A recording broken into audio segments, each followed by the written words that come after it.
God bless America.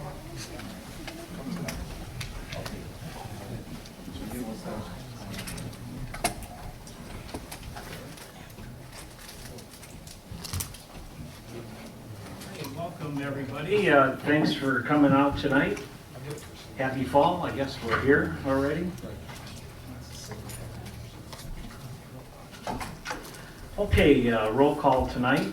Everyone is present except Mr. Trent. He texted me, he said he'd be here in about 5 minutes, so he will be here also. The approval of the agenda is before you, board members. Any additions or deletions at this time? Okay, if not, then the agenda stands as presented. Tonight we have a presentation from our auditor, Matt Holland. Nice to see you again. Once a year, our yearly visit with the auditor to tell us what kind of shape that we're in, so we're going to turn it over to you, Matt. So.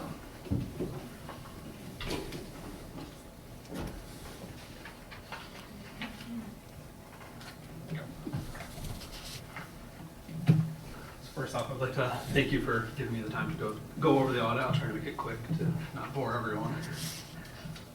So first off, the township received an unmodified opinion, which is what you should expect to receive every year. It's the highest level of assurance we can give, but it's not guaranteed. If you didn't get it, obviously you'd get a bunch of love letters from the state asking how you're going to correct all that. So congratulations on that.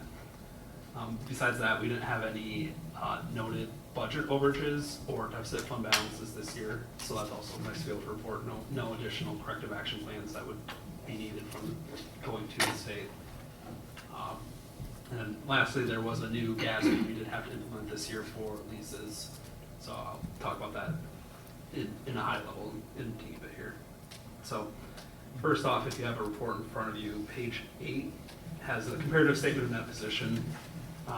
Just talking about some of the major changes on the balance sheet for the current year compared to the prior years. A large increase in cash. I think that was once again just due to the general fund is having positive results, revenues exceeding liabilities, revenues exceeding expenditures once again. So another increase there, obviously building up those reserves as I know part of one of the nice things about Salem Township that we don't get to see in most places is you guys don't levy a operating levy, tax levy, and obviously that landfill at some point does have an end life, so it's always great to build up those reserves. So in future years you can draw on that before having to do an operating levy. Besides that, you'll see the addition of the lease receivable, the current section and the non-current section. It's the new GASB, just having to account for leases either where you're leasing something to someone or leasing equipment out.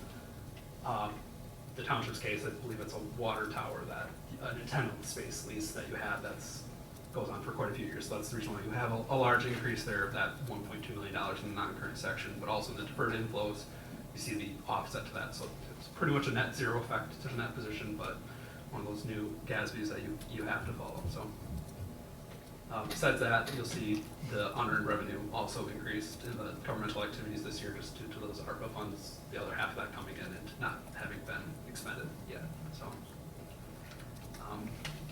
if you go to page 9, the next page, this is a comparative income statement. Some of the big changes we saw were the changes in charges for services. Part of this was due to that uniform chart of accounts update that you guys had gone through. So just kind of following with some of those changes the state had, we obviously went along with the new coding. So we saw some jumps in the charges for services. I think some of that came from the cable franchise fees, which used to be the general revenues, now is the charge for service, and the admin fee that's charged for tax collections. Besides that, all other revenues seem pretty stable, some slight increases in the landfill fees and a slight decrease in the unrestricted state revenue sharing. And then expenditures, we did see some increase there with obviously some public safety expenditures and equipment going in and general government just for operating expenditures in the year. The last couple of highlights I had is the general fund's fund balance is at 588% of your annualized expenditures. That's a fairly healthy fund balance, but like I said before, obviously you guys are in a unique situation there. And then one thing to pay attention to obviously going forward is the water and the sewer operating results in the future. Obviously, the system is still in the process of being built out, but something that will be kind of a new, add a little complexity to the township. But at this point, there's no concerns there. Obviously, it's just in its infancy.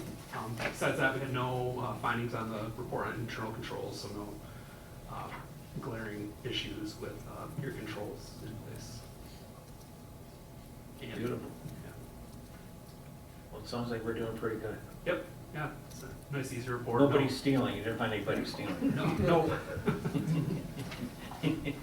So those are always the fun meetings. Yeah, besides that, obviously, you guys thankfully don't have the pension of OPEB. That's obviously been a hot topic for the last decade now. The what was it, the? Pension in OPEB. Right. We do have some townships and obviously Right. cities, counties where Right. that is becoming a big issue. Sure.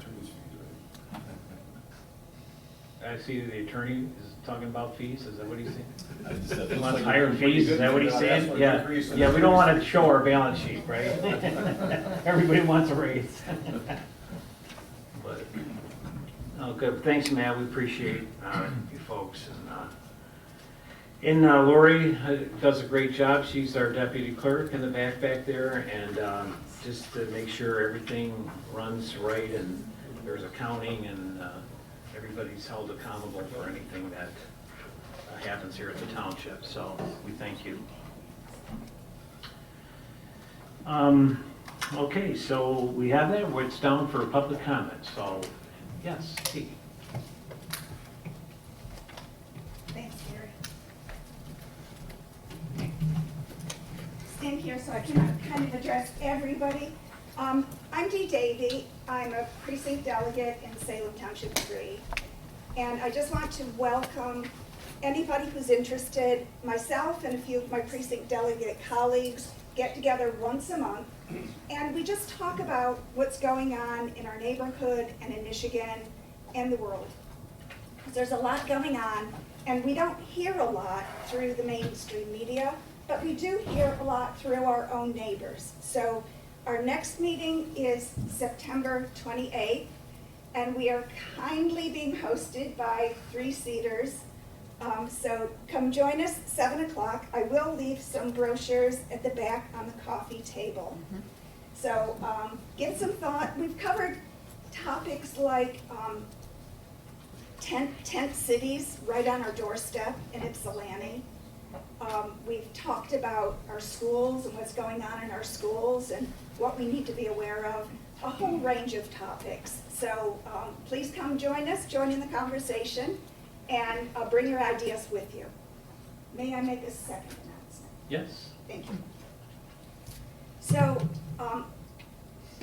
I also belong to Michigan Fair Elections. It's a nonpartisan group that is involved in ensuring our elections are safe, secure, and free for everyone. And it's mainly through education and legislation and litigation. And we've partnered with a group who developed a really superb program for identifying people in our voter rolls that don't belong there. You know, dead people, dead dogs, multiple people in houses, people who've moved on. It's an automated program, and what's really neat about it is you can check your own residence, you can type in your own house to see if the number of people registered on our voter rolls are actually accurate with the people who live in your house. And you can, you know, hand these out to your neighbors to do the same. There's a process that sits behind this program that will notify our clerk, Dell, to let him be aware that if there's an anomaly. This is a way of us helping our clerks keep the voter rolls clean, and that benefits everyone. So again, I'll leave some cards over on the coffee table. Yes? Is that for anyone in Michigan? This is for anyone in Michigan. This is Michigan-wide. Thank you. Thanks, Every Steve. county, Is that? every county. Every county. Okay. All right, thank you. Okay, anybody else? Yes? I just want to let everybody know that as of yesterday, we started making pipeline quality gas with the RNG plant at the landfill. So the plant's up and running. Started out very slow. We're progressing to full steam ahead. There's 5 different crews from the companies that worked on the plant. They're kind of working some of the bugs out, but it's probably at 75% capacity right now. We'll ramp it up every day as work continues. But it's up and running. Hopefully soon it'll be full steam ahead. So just want to let everybody know that that's up and going. And you'll notice a new flare out there. We've already had a couple calls on it. It's a little bit closer to the road. Our other flares are further back, so they weren't as noticeable. This flare burns the off gas for the non-spec gas for the plant, but we've had some calls on it. It's a big torch. I'm trying to get them to build a Statue of Liberty so that it's still in the works. So if you go by and see the big flame, that's the off-spec gas. Used to be right in front. All right, thanks, Dave. Where does that gas go? It goes into the DTE pipeline. It goes to all the homes, your homes, it's natural gas. So if your house is close, it could be going to your house. Okay, Thank you. beautiful. Okay, anybody else? Okay, if not, supervisors' comments. First of all, I know a lot of us have been through a lot of power outages and flooding issues, and a lot from the last storm, a lot of trees down. A lot of our neighbors are have really, I mean, we believe some tornadoes might have touched down over off of Brookville. Some of the damage over there has been devastating to some families. So we're trying to figure out how to get some relief to them, and so we need to think of them, think of our neighbors, and try to help where we can. At the last meeting, there was a comment made, and a lot of times comments are made publicly, and when you sit up here, you don't want to, take it personal, but sometimes you do, and sometimes you probably should say something, and I don't. But one of the comments were made that, what does the township board do for residents here in the township? And it bothers me because I know these people that sit up here who have wonderful families and love this township like I do. And we've never been ones that come up and say, look what we do for our township. And we don't use the township money to do this. We help people get to doctors. We help, people call us. We're always available to help. I know the generators that people were having a hard time getting started. We have people that are on the board that go over and help these people. I've known some people who have had some medical issues, and they couldn't afford to pay their water bills and stuff, and people have stepped up on this board to pay them. It's just that we're kind of a unique community. When you start getting involved, we like to help each other. And I know a lot of you that are sit out there do the same thing for your neighbors, but it's just saying that there are a lot of things that these people that sit up here do for the community, and I just wanted to make a statement about that. And then also, our landfill has done so many things during this power outage. They have been out and, when people need their grass cut, maybe they can't afford it or whatever, they step it up. Plowing snow, putting up mailboxes once they're done. We get a lot of calls in, but we do help. Not with the township money, but just personally, and I appreciate people who sit up here and do that. So, okay, enough of that. Now we're down to the consent agenda. Clerk Wensley. All right, thank you. Minutes of the August 8th, 2023 regular meeting of the Board of Trustees. You have before you the disbursements for August out of the general fund, $223,620.64. We had payroll of $61,805.73. Paychecks, $521.43. Sewer fund, checks of $8,831.69. Escrow fund, $1,149.26. And the MEDC fund, we had $1,304,799.80. And for the invoices for the month of August, we will have out of the general fund $77,992.68. Sewer fund of $11,237.50. The escrow fund, $2,507.26. And the MEDC fund, we will have invoices of $1,378,805.47. So do we have a second? I'll second. John Daniels seconds. Any other questions from the board on the consent agenda? Okay, if not, all those in favor say aye. Aye. Any opposed? The consent agenda is passed. Okay, under business items tonight, we have the property maintenance code blight ordinance that we've been talking about for a few months.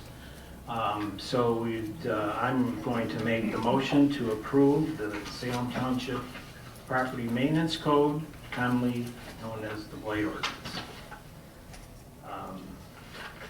Can I have a second on this, and then we can discuss?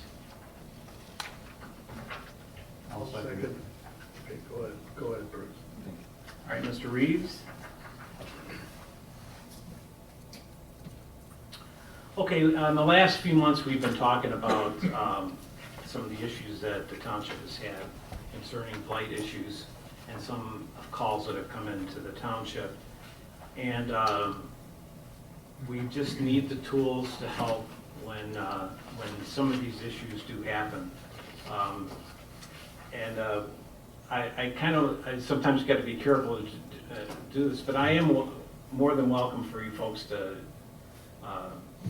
make comments if there's people who haven't made comments in the past, if you have some ideas. But the issues that we've had where people have come in, I think we used one just here recently where they've come in and they got a couple acres of land, and they've come in with junk vehicles and sea containers and have made the property unsightly, and the neighbors that live around it are pretty upset about it and wants the township to enforce it. And so the way we always handle it here, for those of you who haven't been here before, is a complaint comes in, we have a complaint form, people fill them out, and then what we like to do, or at least I do, since it comes directly to me, is I like to make a phone call to where the problem's at, and not to shoot me or as I come in, but I always like to approach it to see if, understand what's going on, and if there's a way that we can work something out before it goes to the ordinance officer, and then there's other issues. And that usually works most of the time.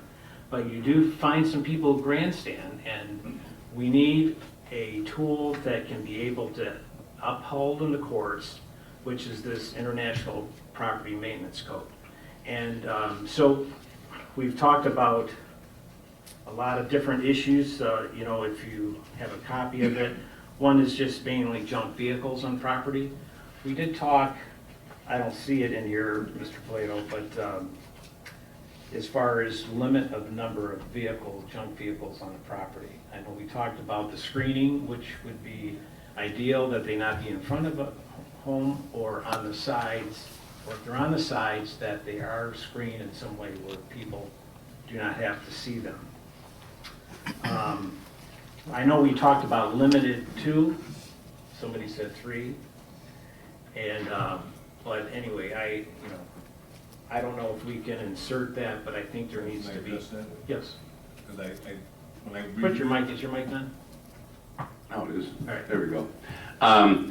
Well, I did go through that. I didn't have my notes from last time saying, limit the junk vehicles to 2 or 3. And the more I thought about that, I thought even in some particular lots, 2 or 3 would be too many. So what I did was I changed the ordinance to read that, as I read before, junk vehicles are prohibited, but they're allowed if they're stored in a completely enclosed building, or, and this is the new part, if they're stored and screened so as to not be visible from the road or the adjoining property.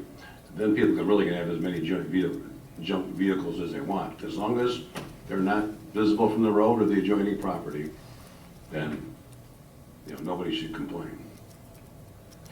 So I can remember, I guess I've been in the township too long, but I can remember an incident where during the night, they had the proper screening on each side, and all of a sudden, this guy brought in buses, he had cranes, he had, it was a big issue. So I think sometimes if you don't limit it, it can create a junkyard, and I don't think that's what we want in agricultural or residential zone properties. So what we could say then, there's no more than two, and even those two have to be enclosed in the building or screened from the neighboring property. As long as they're screened, yeah, but no more than two. Yeah, that's an easy fix. Yeah. Any other questions, board members, on this, or anything from the public want to comment on? If I could just mention on section 3, section C, I mean, on page 2, we had a discussion at the last board meeting about junk accumulation, and there was some comments asking to make a distinction between food type garbage and other type of rubbish.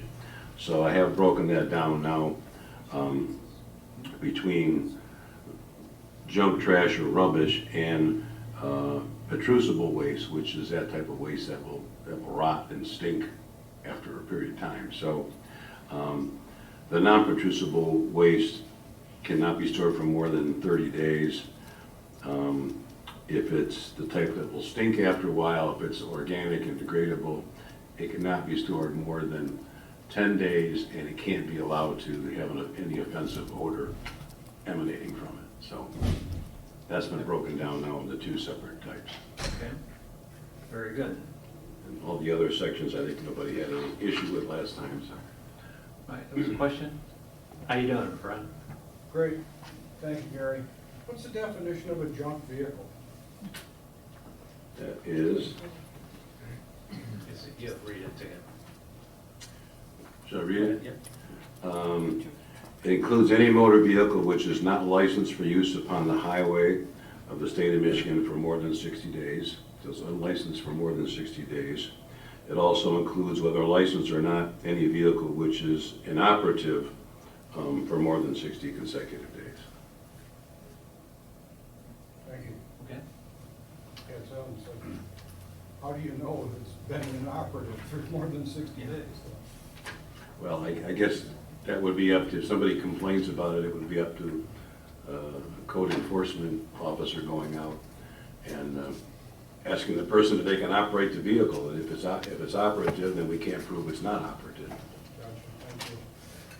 And once again, we're certainly not, if this passes, we're certainly not going to be driving around looking for issues. I mean, there's been some issues that have come up where it's a real problem, and we need enforcement, and it's just not fair to the people that live next door or in the area where it's bringing somebody else's value down. But anyway, we just want to make sure, and and we, even from debris and stuff like that, we have a landfill that's good to us, that lets us use that, and there really shouldn't be a reason to have that kind of blight or anything on properties. So, any other comments, board members, or nobody else from the public? I want everybody to, some people don't agree or whatever, and I understand, but we really need this tool to help with some of these issues that we have. Oh, I'm sorry. Sorry, I guess I got a question. So we heard a little bit about the vehicles, but what about things like piles of housing material or just other junk barrels, whatever that Sure. might be sitting around? Ed, you want to read that? Yeah, those are all addressed in the various sections of the ordinance. Building materials can be outside the home if they're used for a home that's under construction or something, if a structure is being built. Otherwise, they have to be kept in an enclosed facility and out of sight.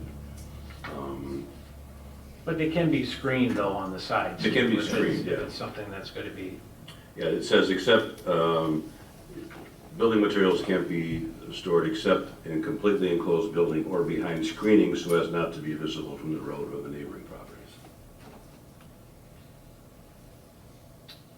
Okay, anybody else? I don't want to cut anybody off. Yes? I just have one quick comment. It occurs to me that if you're talking about blight and an inoperable vehicle, someone could have a trailer with a permanent plate, so the registration never expires, and it could be sunken into the ground 6 inches. Is it operable? Is it blight? Well, you know,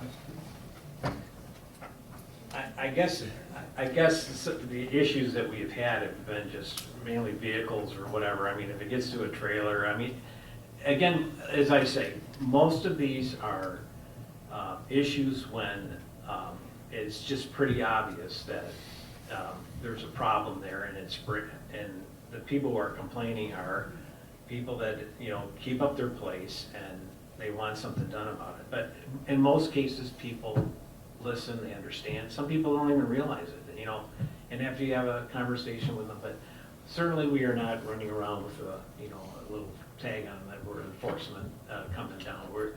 But in an issue like that, if it's something that's really, you know, it's something that I think we can work out with people. But vehicles are a big problem and have been a problem in the township. And I just, you know, That's the only reason I brought it up, is Yeah. because it is technically registered forever. Yeah, yeah. Well, maybe I might use it. Right. But, okay, anything else? Yes? Gary, I'd just like to say I support this, but it's very unfortunate that we need such a thing. Yeah. Well, you know what, I've been the supervisor now, for 11 years, I think, and I can't tell you some of the issues that I see. Sometimes you don't even notice it, but if you live by it and you see it, and you go over and look at it, you think, it's just, I understand the frustration of the people that have to live next door to it, and again, if nobody says anything about it, it's kind of like, it's just out of sight, out of mind. I mean, when I go way back, remember the Little Caesars guy on Curtis? Oh, It was like, I mean, how worse can you get? You know, I mean, you had the two Little Caesars guys that, like monuments on each side, and then, I couldn't believe it. I used to jog down Curtis Road when I was younger, and, you know, the TV, all the news channels were out here filming it. It's like, you know, so. Didn't somebody have a big boy one time? I don't know about the big boy, but the Little Caesars one was pretty I think common. it was the same guy. Yeah. We had a Dino dinosaur too. Yeah, yeah. Big. But the one and whatever, not the, but when I told this one guy, I says, whatever you do not bring this old, huge houseboat and dump it on this 17 acres that he has. And during the night, it came down one of the roads, and sure enough, it's just terrible. And you just got a feel from the neighbor. And then I finally, you know, we had these conversations and we talked, and everything was going well. And he called. He says, "Gary, I got a dozer, and I'm going to clean this up." He had tiles, he had building materials, and the guy next door, beautiful house. And he was very patient. He was working with me, whatever. And they got the dozer, and I get this call. He come home from work, the guy who lived next door, and he literally went and cleaned his stuff, and then he made a right turn. It wasn't his property, it was the guy's backyard, and wiped out all of his beautiful scenery in his backyard. That's when I first became the supervisor, and I thought that was gonna be the last one. They were gonna use it. But again, they worked it out. They got more stuff planted. The guy paid him, and they shook hands. But he still got some issues on the property over there. But it's screened, but still it needs to. I'm just saying these are the problems that we've seen, and I just don't think we want our township to where people can buy a couple acres like this individual has just done and start bringing in stuff and dumping it there. And he basically said he's just going to be repairing cars and dumping on there, which is, you know, the land doesn't perk, and you got 15 houses around there that the neighbors are bent out of shape about it, that the township isn't doing something about it. And I just feel it's time that we got to do something, just so that we we don't have this, so. And if people need help, I'll tell you, I hate to keep bringing up the landfill because I don't want them to get a Dave's back there, but they have been so gracious to this township when it comes to cleaning up stuff. We have a barn at 6 Mile near Tower, I want to say it is, that blew down, the wind blew that thing down. It was an old barn.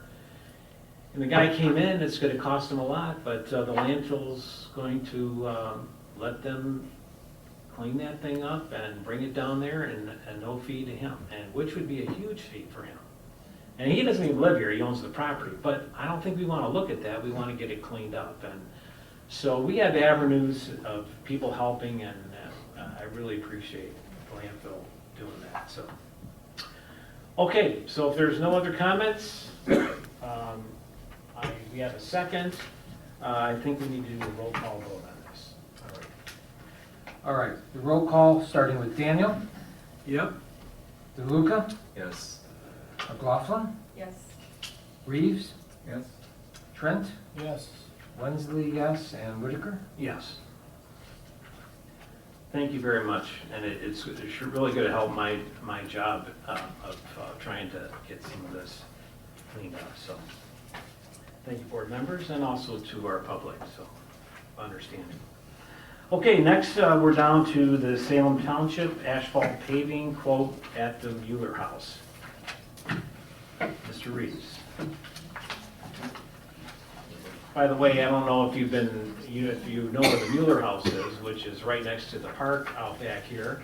What a beautiful job they've been doing. It's a real asset, I believe, to the township to have that. The idea is to bring our state troopers from the Ryder House and move them out front, which would get more visible for the people that the state police has, not actually a post, but where they are here doing their reports. We've also heard that the county might also want an office there in the Mueller House, which would also help to have more Washtenaw County sheriffs in the neighborhood. Since we only have 2 deputies, but sometimes we need more. So the more visible having them around. So the idea is fixing this house up for them, and then also having the cars to be able to be more out at 6 Mile visible when they come through the hamlet that the state police are here. And then eventually, as things get busier in Salem Township, we have really no office space. The supervisor doesn't have an office anymore, so they got rid of him, so he has no office. And but no, I don't really need an office, but as the township does grow, or the urban services district takes off, we're going to need some more office space so we can utilize the Ryder House without building a Taj Mahal. I don't think that we need to do that.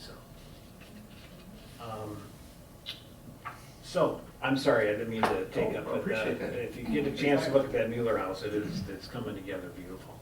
And the blighted building across the street. I'm sorry, Chris, I know I'm taking your time. So it was brought up that who owns this blighted piece across the street, and you can see it's in the process. So there was a fire in there, and anyway, so I have an insurance company and also a restoration company. So you can see they're starting to put a new roof on it, and I promise you I'll get that. It's going to look nice when it's done. So, okay, go ahead, Bruce. Very good.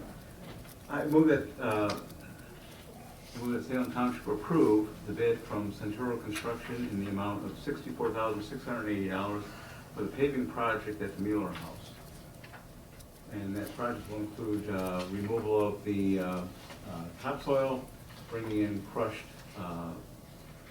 stone, 21 AA for an 8-inch base, and then applying 2 lifts of asphalt for a total of 4 inches of commercial grade asphalt. Support. Okay, Mr. Trent seconds that. Any other questions on the asphalt? I'm just curious, was there an option for concrete, or was it just any prices on concrete, the difference between the asphalt and concrete? We did not price concrete. I'm just, It's just my own experience.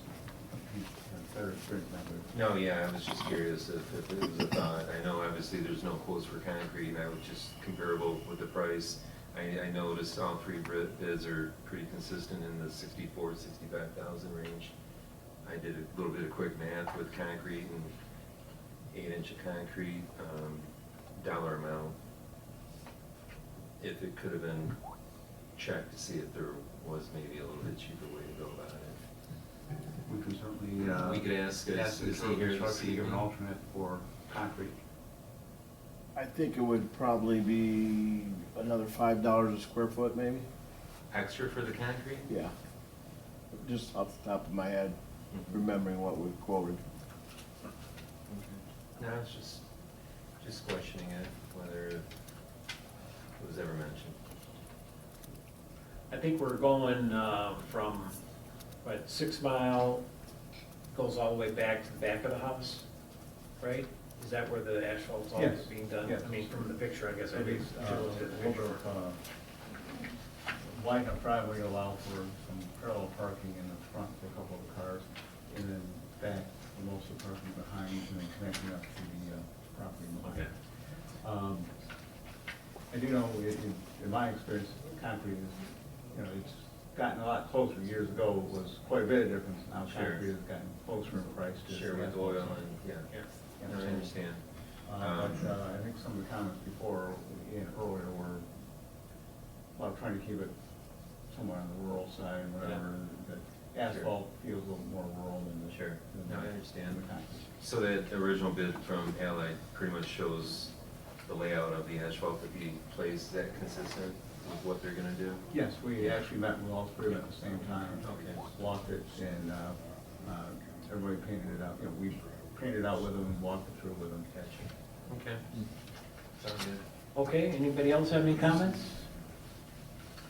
Okay, all those in favor, say aye. Any opposed? Okay, and we're down to the early election voting agreement. Mr. Wood. All right, I move that Salem Township approve the agreement for early election services with Washtenaw County. See attached agreement. Get a second and then, I'll second it. okay.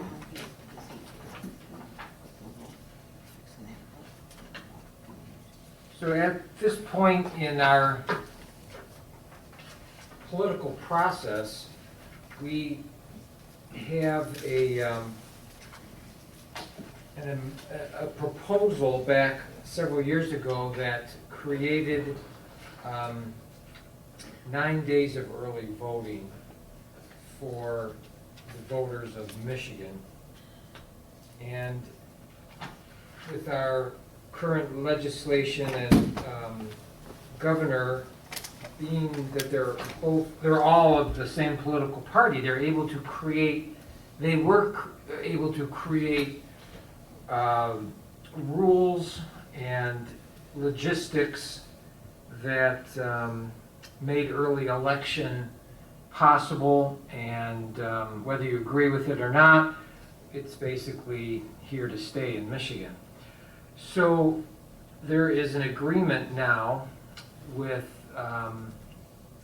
Washtenaw County for all townships and cities in the county of Washtenaw to participate in early voting. And it's basically a 13-page document, and it's very detailed. Basically, all of the townships in Washtenaw County will be participating with Washtenaw County to do early voting. So what that means, summarizing, is the Washtenaw County will provide all of the services for all of our townships to do early voting. It will not be, for the residents of Salem, you will not come here to participate in early voting. The county has selected 5 regional locations throughout the county, and Salem has been put into site number 3, which is the city of Ypsilanti. So the communities that will participate in Region 3 will be the city of Ypsilanti, Superior Township, and Salem Township. So any voters in Salem who will want to participate in 9 days of early voting will have to drive down to Ypsilanti and to vote. However, you will also still be able to get your AV ballot like normal and vote it and bring it here. And on the day of the true day of election, you can come here and still vote. So, in a sense, everything has changed, but nothing has changed. Everything has changed in the fact that if you want to participate in early voting, you have to go somewhere else, and the county will be in control of that. They will be hiring their people. Of course, they still have to have people from both sides of the political spectrum, and they have to still follow all the official statutes for voting. So everything will be done appropriately, and this is the agreement that we have to sign if we want to participate. And so I'm hoping that this evening we'll vote for that, and we'll I participate. wonder if we didn't vote for it. And we would be hard pressed to do 9 days of early voting to get enough people. I have a hard enough time getting enough people to do 1 day of voting, let alone 9 full days of voting. Right. So What if we turn it down? then we would have to do early voting here. So we can't opt out of early voting. We have to So hire we 8 still people have to do early voting. For 9 days, whatever it was, Yeah. Okay, I understand. Mr. Supervisor, I have a quick question Yeah. to the clerk. Could you help clarify, I was a little unclear on the cost factor. It looks like there's some initial upfront costs that the county bears that might be funded by the state or grants. But going forward, we might have costs that have to be shared with all the townships and cities that utilize the county for the 9 days of early voting. Have you had a chance to ballpark what our costs would be going forward?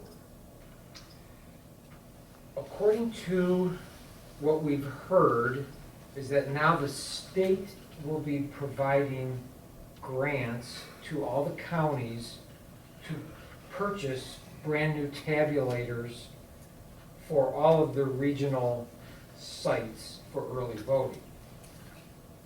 It was originally thought that every township had to pony up to buy these tabulators and to buy all new equipment, basically starting new voting sites.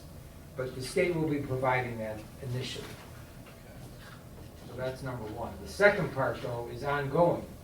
And the biggest cost is hiring people to run these sites. And as of now,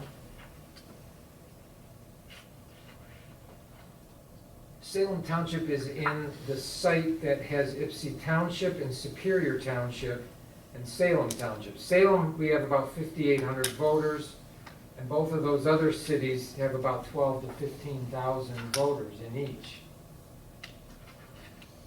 However, this agreement says that as of now, it'll be split equally. And not by participation and not by it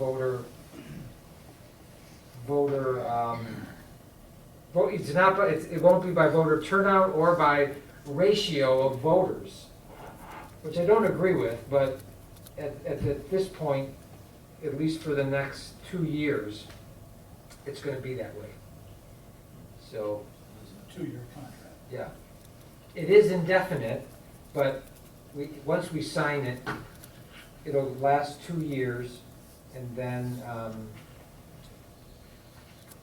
in order to get out of it, you have to give them 6 months advance notice. So basically, in a year and a half, if we don't like it, we can get out of it, but we have to give them 6 months notice.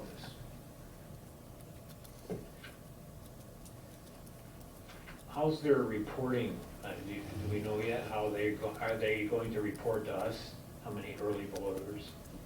That, I mean, when they tabulate that, I mean, are they going to be responding to us? What, I'm sure some way they have to respond to us. Who's voted early? They probably won't do who's voted early, but they would tell us, I'm sure, how many Salem Township residents have voted early. And I'm sure, knowing our township, since I've been here now, again, since 2012,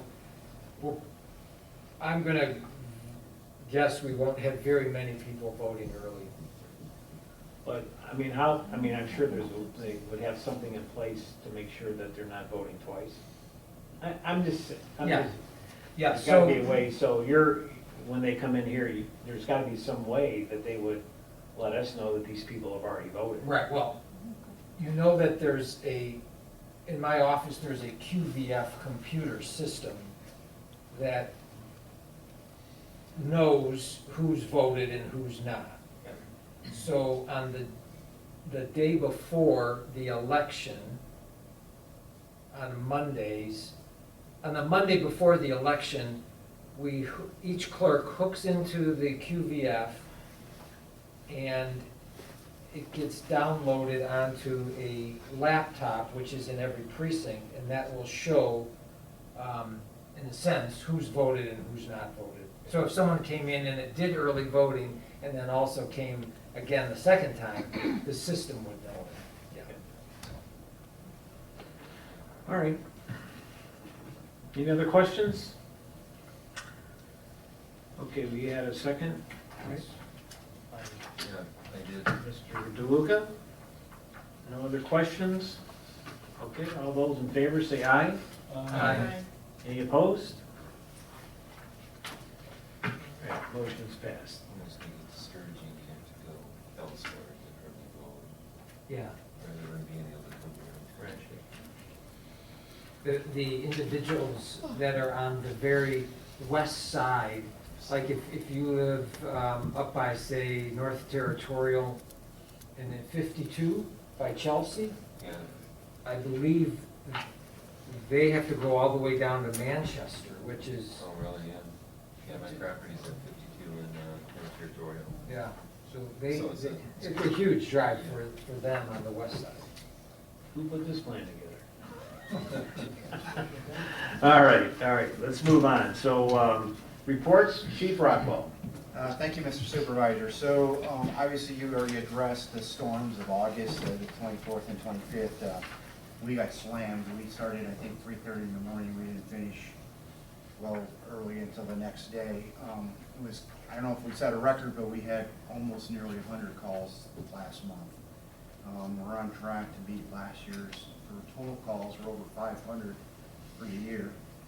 6 Mile suffered a sinkhole due to the storm washout there. And I know nobody here would do that, but the road commission had put up barricades, and we had folks driving around through that with a high voltage wire laying in the center of the road, about 5-6 feet off the ground, and then half the road was undermined with no dirt underneath it. So thankfully, nobody fell in the hole, if you will. So thank you for the residents that followed the road signs, and sorry that road commission, I think it was for the weekend, so they could get somebody out there with asphalt. And then I would remind folks that Goffardson, the Joy Road intersection is open back up, so that construction is back done in that area. Joy Road to the east of Goffardson still is a road closure, but I think it's available to residents. So again, just the biggest thing is, during that storm, we had 2 reported structure fires, thankfully nothing big. We had some generator issues. People had professional generators installed, and we're finding that the exhaust is pointing into the house, and it was setting off the CO alarm. So thankfully, they called us, we go in with our meters, and yeah, that is filling your house up with CO, so they did some adjustments. So we were pretty busy, and great job by the team of responding to all the calls. Thank you, Jim, and I know this board is thankful for our fire department there. They do a lot of hard work, and, except I did hear that you had a cat on the roof. It kind of reminded me of Mayberry when I heard that, so we got the cat off the roof, so good job. That really happened this week, so not making fun. We do it all, our guys, so thanks. All right. All right, we're down to board discussion. We heard from our famous attorney here, how we're doing on the USD project. What's the latest and greatest? The Washington County Circuit Court judge has set deadlines of, I don't know what the exact dates are, but they're all next month for the filing of all motions, including motions for summary disposition by both sides, to eventually lead to her making a ruling on the issue of whether Superior Township reasonably or unreasonably denied our application. So we will know, all motions will be filed by next month, and we have a hearing date next month, so we may even have a decision by the end of next month. So it's moving along. There's no decision from the Court of Appeals on Superior Township's appeal that they filed. So that's still pending. But I think the circuit court action should be resolved in the next 60 days or so. All right, sounds good. So we'll be busy. We're still, any questions for the attorney? And we're still waiting to see what's going to happen, so. Any more on the wastewater treatment interpretation? No, we haven't heard, they haven't denied that, or No, they're just waiting to see what the court's they're waiting to gonna see what the court does. And I mean, we have heard from Eagle, their inclination is to deny their request for the wastewater treatment plant, because there is this other potential avenue to go through Superior. But if that, if Superior is denied, or we're not allowed to go through Superior, then I assume the wastewater treatment plant will go forward under Eagle. And once again, this is for the Urban Services District that had been planned back in the 90s. Developers have bought it, and someday to develop it, it's going to be roughly $40 million, but the township has said that we're not paying for any of that, and they had to figure it out, and lo and behold, we got $35 million from the state, no strings attached really, and the sewer and the water has all been almost completed now. That's why the road's back open, and the shell of the pump station has been completed, or if not, or that they're in that process right now. So it's almost ready. So hydrants are in, right? The big if is where the pipe's gonna go. That's right. So the pipe is either gonna go to a wastewater treatment plant, which we do not want. That would be the worst thing for our town. But we might be, it might force us to if we can't get through Superior, so. All right, any other comments? Storm drain? Yeah. No, go ahead, Bruce. We just met with the engineers on the storm drain going down through here. They had because the grades are so flat, and 6 Mile is setting up just a little bit too high, it's making it difficult to allow some of that drainage to go natural. So being the road is going to have to be removed to put the storm drains in, it was partially removed. They're working with the road commission to see if we can lower the grade of the road a little bit for a stretch to allow us to get better drainage and whatnot. So what that means, basically, long story short, is if everything is going to be, goes down that path and is going to be torn up for that reason, we're going to be simultaneously doing, to get benefit of better bid, simultaneously doing the streetscape and the storm drain project concurrently as one contract. And that's good. Bruce has been working hard on this also with me, and it's, you know, it's affirmed the drainage from both ends of the hamlet here, which does never drain. It's an old clay drain, and nothing drains very well. This way, putting it together to get it down to Johnson Creek, and I think that, Bruce, you've been saying it for a long time, there's a route, other than going down Salem Road, but maybe down by Pearl Street here to get Behind the high school there, Yeah. Graceful. Yeah. And then the engineers did mention as well that, you know, provisions will be made for taking water flow from all the streets to the north here, but that's not going to be 100% because of some individual properties have low spots that we can't help with the drainage, and it's going to require the road commission and others to re-ditch and things of that nature to get the water back down to the culverts that we're going to pick up the water from. But at least that water won't be going through other people's properties after, you know, crosses over 6 times. And if we can get it down, you know, along the side here behind the school, then we don't have to tear the road up, Salem Road. So that's good. That should save some money. All right. Thank you, Bruce. Yes. Quick comment. During the storm, has anyone cleaned up the Salem Walker Cemetery? No? There's huge trees that had fallen down. It's, somebody, whoever's doing it, they're moving it across the street to where that guy built that barn, the pole barn. And he had a big pile of wood from cutting it where they did that. Now they're adding to that. It's all being dumped over on this. Okay, so someone is taking care of it then. That's about 3/4 done. Okay, excellent. Hell, yeah. I used to own that property, I lived at the house you're talking about, and the front yard of the church belongs to 7070 Angle Road. Oh. So those 2 big oak trees, those were Yeah. mine and they're his, so. That's like by the church. Yeah, it's right in the But front it's yard of farther the back church. in there too, there's a lot more. I'm sure, yeah, there's a lot of mature trees in that area. Yeah, because my wife and I drove back into the cemetery like a couple days later, and there were huge trees, and I'm sure a lot of the monuments probably got broken, I would have thought, because they were just buried underneath all that.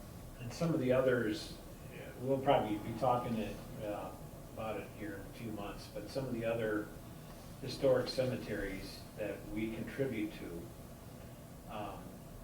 there are a lot of them, they're just not able to take care of them, don't have the funds, so we might have to increase what we give to them to help maintain the historic cemeteries, so. It's not out of the question, because many townships all over the state Right. take care of some. And we want to do that. I think Yeah. that's the right thing to do to help them. So, you know, that will be coming up. Okay. So we're down to public comment. Anybody else want to make a comment before? Yes.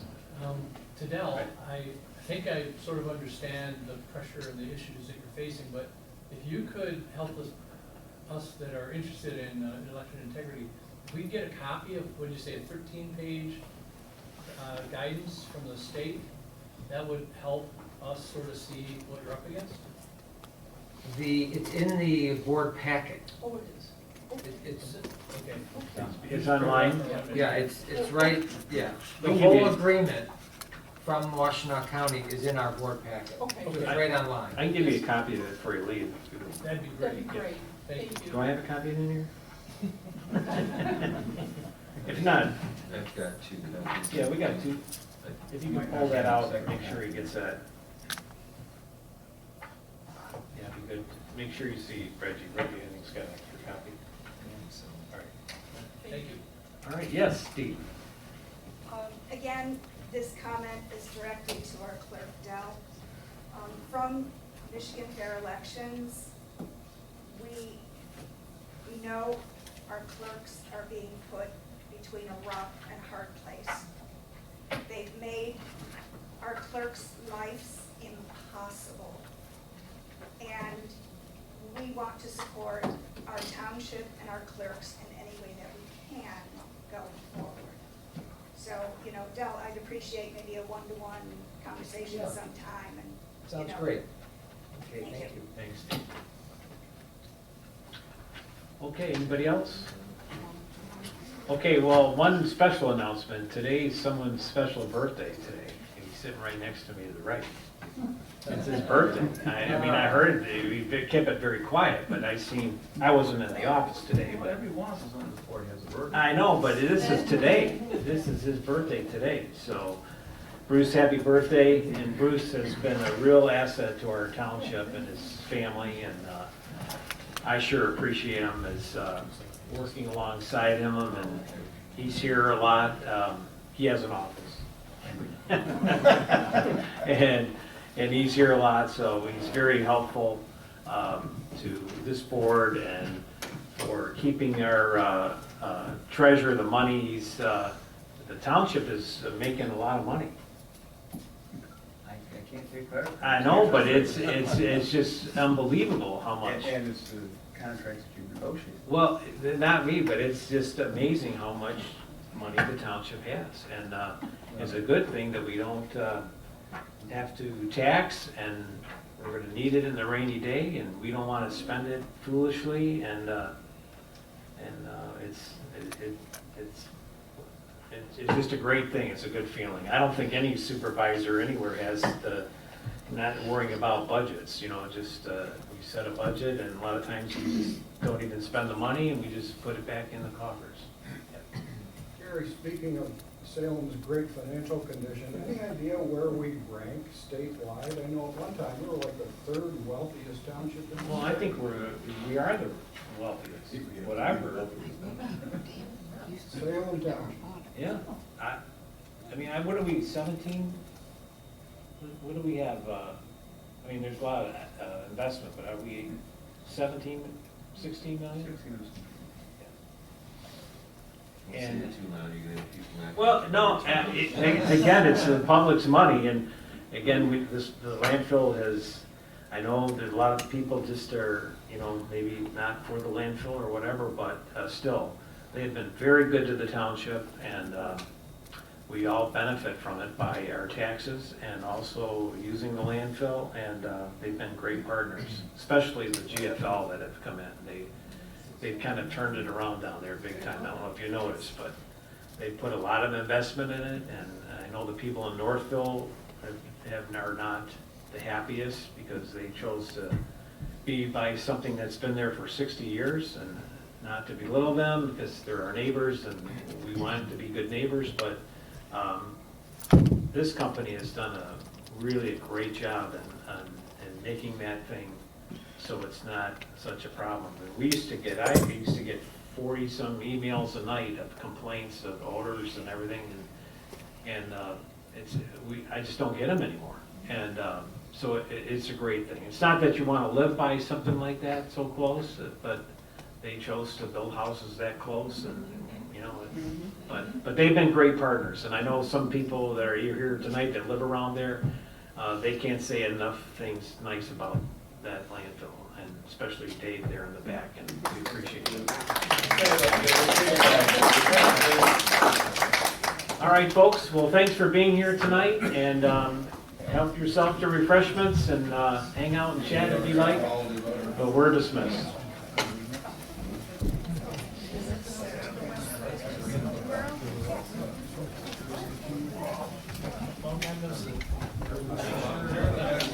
Is that on? Make sure it's all on. All right, I'll be out tomorrow checking on your lawns to make sure that